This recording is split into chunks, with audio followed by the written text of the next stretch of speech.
Hello, कैसे हो आप सभी लोग।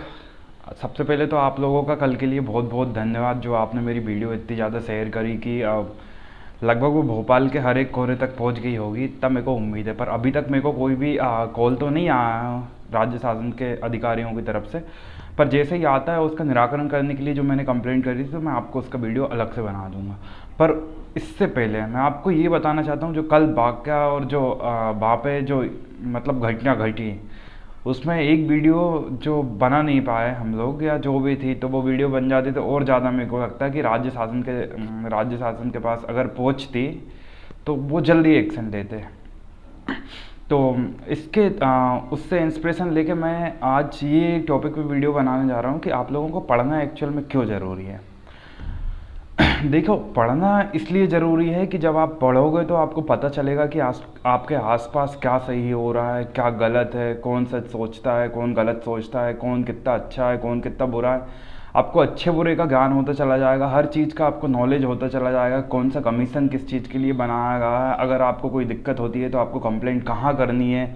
अगर अच्छा, एक एग्जाम्पल के लिए आप लो कि आप एक पुलिस कर्मचारी कोई तैनात है और उससे बात कर रहे हो, और वो थोड़े से आपसे बदतमीजी से पेश आ गया, तो आप डर गए, या तो आपने बदतमीजी से बात कर ली, तो वो कोई से भी केस में आपको अंदर कर देगा, देर नहीं लगेगी। यहाँ मतलब राज्य शासन के कर्मचारियों से बहस करना बहुत ही गलत है। मेरा मानना है कि आप उनसे बहस मत करिए।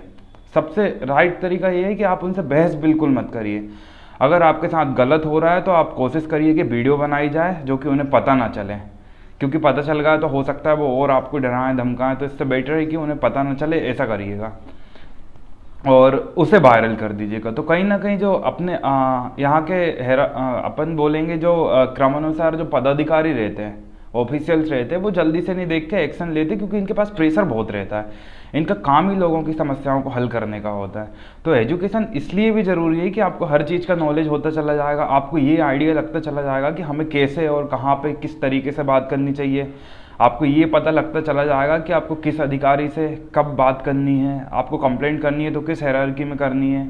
तो कहीं ना कहीं आपको ये सारी चीज़ों का जैसे जैसे नॉलेज होता चला जाएगा, तो आपको ये एक आइडिया लग जाएगा कि यार अगर गलत होता है तो मुझे कहाँ जाना है।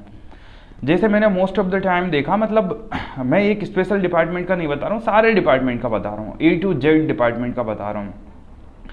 तो क्या रहता है, जो लोअर रैंक के जो अधिकारी रहते हैं, लोअर रैंक के जो ऑफिसर रहते हैं, जो कर्मचारी रहते हैं, जो एम्प्लॉय रहते हैं लोअर लेवल के, वो ज़्यादा करप्शन करते हैं। मोस्ट ऑफ द टाइम ऐसे ही देखा गया। और दूसरी बात ये रहती है कि उनके पास प्रेशर इतना ज़्यादा रहता है कि भाई हर किसी से कुछ भी बोल देते हैं। तो आपको वहाँ पे बहस नहीं करनी है। वहाँ पे बहस क्यों नहीं करनी है, आपको ये समझ जब आएगा जब आप आपके राइट्स पढ़ोगे। आप कुछ मत पढ़िएगा, मैं आपसे बोल रहा हूँ, क्योंकि अगर आप वहाँ पे बहस करोगे ना, तो वो राज्य शासन के कर्मचारी हैं, पुलिस को बुलाएंगे, आपको धरवा के ले जाएंगे, कोई कुछ नहीं कर पाएगा। आपको ऐसे नहीं करना है। आपको मैं इसके अगले वीडियो में आपको ये बताऊंगा कि आपको कैसे हायरार्की में, किस हायरार्की में कहाँ कंप्लेंट करनी, स्टार्टिंग कहाँ से करनी। फिलहाल तो ये वीडियो स्पेशल एजुकेशन के लिए। तो एजुकेशन इसलिए इम्पोर्टेंट है कि आपको ये पता चल जाता है कि यार मुझे यहाँ पे क्या करना चाहिए। आपके पास मैं आपसे ज़्यादा नहीं बोलूँगा कि आप ज़्यादा कुछ पढ़ लीजिए, क्योंकि मुझे नहीं लगता कि इन सब चीज़ों के लिए ज़्यादा पढ़ने की ज़रूरत है। आप नॉर्मली पढ़िए, और कुछ नहीं पढ़ सकते तो एक सब्जेक्ट जरूर पढ़िए जो आज के मतलब डे टू डे लाइफ से रिलेटेड भी है। और बहुत सारे जो इवेंट मतलब ये जो घटनाएं होती हैं, ये सब उसी से रिलेटेड होती हैं, और वो है राजनीति, पॉलिटी। पॉलिटी के लिए अगर हम लोग बात करें यूपीएससी के नज़रिए से, तो एम लक्ष्मीकांत बेटर मानी गई है। पर मैं आपसे बोलूँगा, आप उनमें भी वो चीज़ें पढ़ी हैं जो आपको डे टू डे लाइफ में यूज़ में बहुत ज़्यादा आती है। जैसे पंचायती राज, वहाँ के अधिकारियों के बारे में पढ़िए, क्योंकि ये आपके डेली लाइफ से रिलेटेड होते हैं। क्योंकि आप लोअर लेवल पे ग्राम पंचायत में जाओगे तो सचिव, उप सचिव, ये सब कर्मचारी आपको मिलेंगे। तो कहीं ना कहीं आपको ये आइडिया लगता चला जाएगा कि इनकी हायरार्की कहाँ है और कहाँ जाके मेरा निराकरण हो जाएगा समस्या का। तो ये सब चीज़ें आप पॉलिटी ज़रूर पढ़िएगा। और अगर आप कुछ नहीं पढ़ते पॉलिटी में, तो आपसे जो रिलेटेड है आप वो पढ़िएगा। जैसे फंडामेंटल राइट, हमें केंद्र सरकार भी का संविधान है अपना, संविधान में फंडामेंटल राइट दिए गए हैं। जब ये संविधान लिखा गया था तो यहाँ पे हमें फंडामेंटल राइट दिए गए हैं, और वो फंडामेंटल राइट को आपको पढ़ना बहुत ज़रूरी है।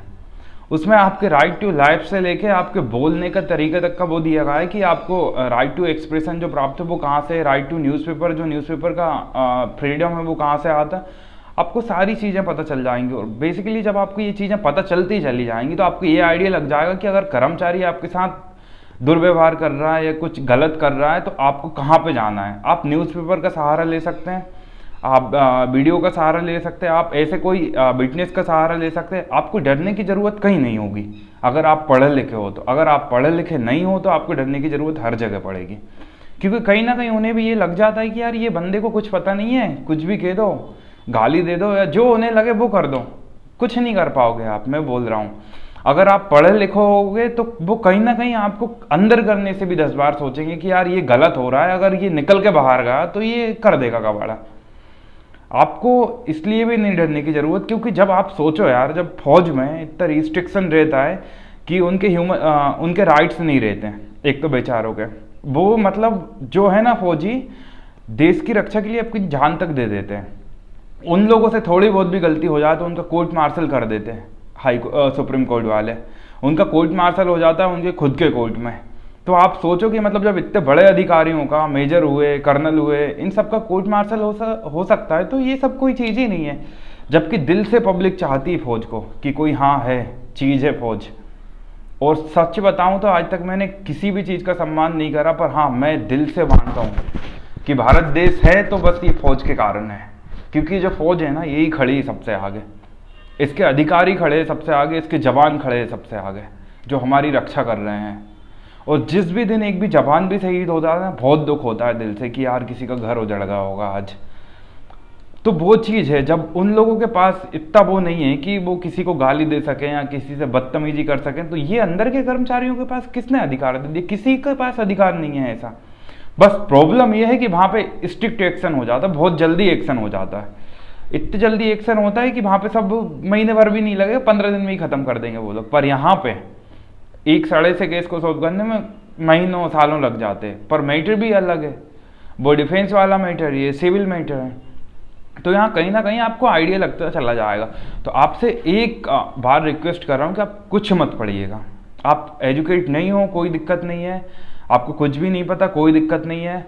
आप जिस चीज़ से रिलेटेड हो, जैसे जिसमें सबसे ज़्यादा आपको काम पड़ते हैं, वो हायरार्की आप देखिएगा कि आपको ग्राम पंचायत में काम पड़ रहे हैं तो कहाँ पे कंप्लेंट करनी है, आपको पुलिस विभाग में काम पड़ रहे हैं तो आपको कहाँ पे कंप्लेंट करनी है, आपको कोई से भी डिपार्टमेंट में काम पड़ रहे हैं तो आपको कहाँ पे कंप्लेंट करनी है, और कौन है मुख्य अधिकारी जिसके पास आपको जाना है। ये सब चीज़ों की आपको आइडिया होना चाहिए, और कौन से अनुच्छेद के तहत ये बने हुए हैं और इनका हेड कौन रहता है। ये सारी चीज़ें जब आपको पता होंगी, आपको कहीं ना कहीं लगेगा कि यार मैं स्वतंत्र हूँ इस देश में, स्वतंत्र हैं सारे लोग इस देश में। पर दिक्कत ये उन्हें ये पता नहीं है, तो वो डरते बहुत ज़्यादा हैं, सारी चीज़ों से डरते हैं, हर चीज़ से डरते हैं। मैंने ऐसे ऐसे बंदों को देखा जो तो बेचारे गवर्नमेंट डिपार्टमेंट में ही जाने से डरते हैं। और पुलिस की बात करें तो पुलिस से तो सारे लोग ही डरते हैं भैया, वो तो उनसे तो बहस करा नहीं जा सकता ज़्यादा, आप सभी को पता ही है वो तो इसलिए आपको बहस किसी से नहीं करनी है। मैं आपसे बार बार बोल रहा हूँ, क्योंकि आप बहस करोगे तो आप उल्टे फंसोगे, इसलिए बहस किसी से नहीं करना है। जो मैंने बताया वो आप ट्राई करना। आपके पास एजुकेशन एक ऐसा हथियार है जो मैं मानता हूँ कि सबसे बड़ा है इस देश में। इस देश में नहीं, कहीं भी आप जाओगे, अगर आप एजुकेटेड हो, हर जगह आप रिस्पेक्टफुल हो, हर जगह आपको रिस्पेक्ट मिलेगा, आपको सम्मान मिलेगा। तो इसलिए एजुकेशन ज़रूरी है। और अगर आप फंडामेंटल राइट नहीं पढ़ पाते, मौलिक अधिकार जिन्हें कहते हैं हम, अगर आप वो पढ़ोगे, मेरा यकीन मानना आपको ये एहसास हो जाएगा कि आप स्वतंत्र हो इस देश में। आपको पढ़ने की ज़रूरत है, लोगों को पढ़ने की ज़रूरत है। यहाँ पे आप कुछ नहीं पढ़ पा रहे, वो फंडामेंटल राइट जरूर पढ़िएगा, और उन्हें याद रखिएगा कि कौन से आर्टिकल में कौन सा राइट दिया गया। तो इससे क्या होगा कि आप कहीं भी जाओगे ना, तो आप उन्हें अपने अधिकार बता सकते हो। और जब आप इतना सा भी अनुच्छेद बोल दोगे ना, तो यकीन मानना जो भी ऑफिशियल वहाँ पे खड़े होंगे ना, वो बोलेंगे इनका काम कर दो और इन्हें जाने दो, क्योंकि उन्हें ये समझ आ गया होगा कि जब इसे अनुच्छेद तक पता है तो इसे बहुत कुछ चीज़ें पता होंगी। तो कहीं ना कहीं ये चीज़ें आपको देखने की ज़रूरत है कि आप पढ़ो, लिखो, आगे बढ़ो और अपने हक के लिए मांगो। कोई ये लोग कर्मचारी बैठे हुए, ये अपने हाथ से नहीं दे रहे हैं आपको कुछ। ये जो योजनाएं निकाल रहे हैं, राज्य शासन निकाल रहे हैं, और ये राज्य जो शासन है वो सब आप ही का है, आप ही लोगों से बने हुए हैं ये लोग। कभी आपने ये फील नहीं करा कि जो कर्मचारी जा रहे हैं उनकी सैलरी कहाँ से आती है? आपके टैक्सेस से उनकी सैलरी जाती। कभी आपने ये फील नहीं करा जो राजनेता आपने बिठाए हैं वो कारों में कैसे घूम रहे हैं, कार कैसे, आपने उन्हें इस लायक बनाया है कि वो कारों में बैठ सकें, आपने उन्हें इस लायक बनाया है कि वो लोगों की मदद कर सकें। आपके प्रतिनिधि हैं वो। अगर कोई कर्मचारी कुछ गलत करता है तो वो बोलेंगे जाके। मैं अगली वीडियो में आपको ये भी बताऊंगा कैसे क्या करना है आपको। तो आप ना एक बार, आपसे रिक्वेस्ट है, जो भी सारे लोग मेरी वीडियो को देख रहे हों, तो हो सके तो अपने मौलिक अधिकारों को जानिए, अपनी स्वतंत्रताओं के बारे में जानिए। देखो, अगर आप सही हो तो आपको डरने की ज़रूरत नहीं है, और अगर आप गलत हो तो आपको डरने की ज़रूरत है। तो इसलिए मैं बोल रहा हूँ, आपकी स्वतंत्रताओं के बारे में जानिए, आपके अधिकारों के बारे में जानिए। और अगर कोई दिक्कत होती है तो भारत का सर्वोच्च न्यायालय, जिसे हम सुप्रीम कोर्ट कहते हैं, वो बैठा हुआ है आपके पास। आप वहाँ का सहारा ले सकते हैं। वो गार्डियन ऑफ सुप्रीम कोर्ट बोला जाता है। मतलब सुप्रीम कोर्ट का मेन मतलब जो आपको अधिकार दिए गए, अगर उनका वायलेशन होता है तो आप सुप्रीम कोर्ट में अपील दे सकते हैं। वो आपके अधिकारों की रक्षा करेगा, आपके अधिकारों का हनन नहीं होने देगा। इसलिए आप अपने अधिकारियों को जानिए। ज़्यादा कुछ नहीं करना आपको, आर्टिकल 12 से लेकर आर्टिकल 35 तक पढ़िए। इतने अनुच्छेदों को अच्छे से रट लीजिए, आपको ये आइडिया हो जाएगा कि किसके यहाँ पे राइट है, किसके यहाँ पे राइट नहीं है, कौन कैसे चलता है, कौन सही है, कौन गलत है। आपको लड़ना कहीं नहीं है। आपके मेन हथियार हैं आपकी एजुकेशन और मीडिया, ये दोनों कर देंगे अपना काम। आपको तो बोलना ही नहीं है, सब हो जाएगा, ऐसे ही हो जाएगा। मैं बोल रहा हूँ, यकीन मानिएगा। बहस आपको किसी से नहीं करनी है, कोई भी कर्मचारी हो। आपके पास आपका मेन हथियार है एजुकेशन, आप हायरार्की में कंप्लेंट करिए, और अगर नहीं हो पाता तो मीडिया के पास चले जाइए, आपका काम हो जाएगा। मैं यकीन से आपको यकीन दिला रहा हूँ, ये दोनों चीज़ें अपना काम कर देंगे, आपको ज़्यादा परेशान होने की ज़रूरत नहीं पड़ेगी। और कल जो आपने शेयर करा, इसलिए आपको बहुत बहुत धन्यवाद। और आपसे मैं रिक्वेस्ट कर रहा हूँ कि आप जितना हो सके इस वीडियो को शेयर करिए, ताकि ज़्यादा से ज़्यादा लोगों को ये लगे कि हमें अपने अधिकारों को जानना चाहिए। और उसके बाद मुझे लगता है कि जब आप जानने लगेंगे तो धीरे धीरे सब नॉर्मल होता जाएगा। और इस वीडियो को हो सके तो ज़्यादा से ज़्यादा शेयर करिए, लाइक करिए, और मेरे चैनल को सब्सक्राइब करते जाइएगा। और मेरा आने वाला जो वीडियो होगा, जैसे ही अगर वहाँ से मेरे को कॉल आता है, कोई विकास वीडियो का कॉल आएगा यहाँ ब्लॉक डेवलपमेंट ऑफिसर का, तो मुझे लगता है कि मैं आपको वो बताऊंगा। जितना हो सके कोशिश करूंगा कि आपको बता पाऊँ क्या हुआ था वहाँ पे। अगर उन लोगों ने बुलाया तो लगभग वो बुला ही लेंगे मेरे को तो। और अगली जो वीडियो मैं बनाऊंगा, इसके बाद कल बनाऊंगा जो वीडियो मैं आपको बताऊँ, वो हायरार्की के बारे में आपको बताऊंगा, या आज बनाई तो आज शाम तक ही बता दूंगा। तो आपको ये बता दूंगा कि आपको कंप्लेंट कहाँ करनी है, कैसे करनी है, कौन से डिपार्टमेंट में किसके पास जाना है, कौन से अधिकारी हैं जो मेन रहते हैं। तो इसके बाद आपको एक आइडिया लग जाएगा कि आपको डरने की ज़रूरत कहीं नहीं है। और आपको इतने ईजीएस्ट वे में बताऊंगा कि आपको कंप्लेंट कहाँ करनी है।